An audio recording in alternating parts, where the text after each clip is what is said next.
El trueno y el relámpago. Terribles. Eran hace mucho tiempo relámpago y trueno. Eran personas, sí, pero gigantescas, enormes, poderosas. Y lo peor de todo, malhumoradas. Nadie se atrevía a enfrentarlos. Todos les tenían miedo. Uno vivía en el sur y otro en el norte. Pero ambos se la pasaban haciendo maldades. Trueno era capaz de comerse un maizal entero en una noche. Ni un granito dejaba. Así no podemos seguir, se lamentaba el jefe de la tribu de los misquitos. Tenemos que hacer algo. Fue entonces cuando reunió a toda la tribu y les anunció: aquel que nos libre de trueno y relámpago podrá casarse con mi hija. Preciosa era la hija del jefe. Muchos querían casarse con ella, pero ni loco enfrentó a Trueno con lo fuerte que es, y menos a Relámpago. Nadie puede vencerlos. Imposible, murmuraban todos. Alguien, sin embargo, se animó. Flacuchito era, y muy pobre, pero tan inteligente. Shiri se llamaba. Cuando dijo que él iba a librar a la tribu de los dos gigantes, todos los miraron torcido, y a algunos le dio hasta un poco de risa, pero el jefe aceptó. Y allá fue Shiri al sitio donde vivía Relámpago.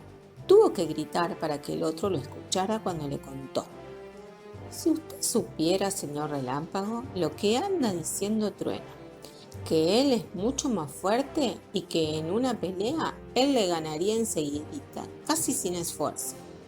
¿Cómo se enojó Relámpago? Furioso se puso. Que venga nomás, si se atreve, lo voy a despedazar, lo voy a destrozar, lo voy a hacer polvillo, respondió y sacudió su brazo amenazador. Al hacerlo iluminó todo a su alrededor con una luz resplandeciente, deslumbrante, enceguecedora. Menos mal que Shiri se había tapado los ojos con un poquito de barro, que si no... Sin perder tiempo, Shiri fue hacia el sur, a donde vivía Trueno.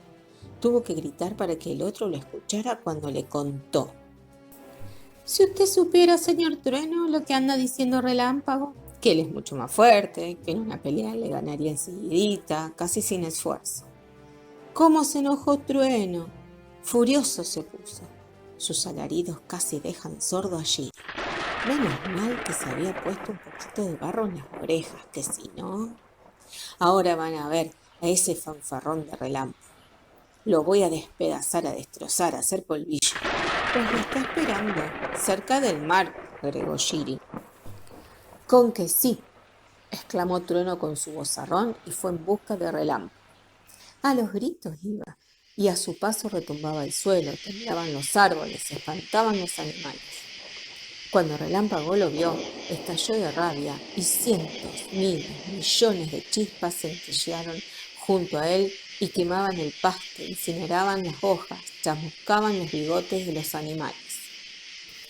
Tremenda fue la pelea entre los dos. La noche entera se aporrearon, se calcinaron.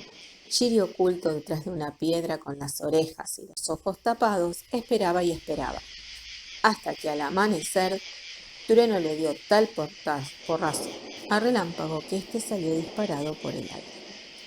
No te vas a escapar de mí, lo amenazó el otro, y lo aferró por los pies con tanta fuerza que lo arrastró hacia arriba, hacia el cielo, donde siguen hasta el día de hoy. Como premio por librar a los hombres de esos dos malvados gigantes, Shiri se casó con la hija del jefe y fueron muy felices. ¿Qué pasó con Trueno y Relámpago? Continúan peleando. Por eso, cuando los relámpagos iluminan el firmamento, enseguida se oye el estruendo de los truenos.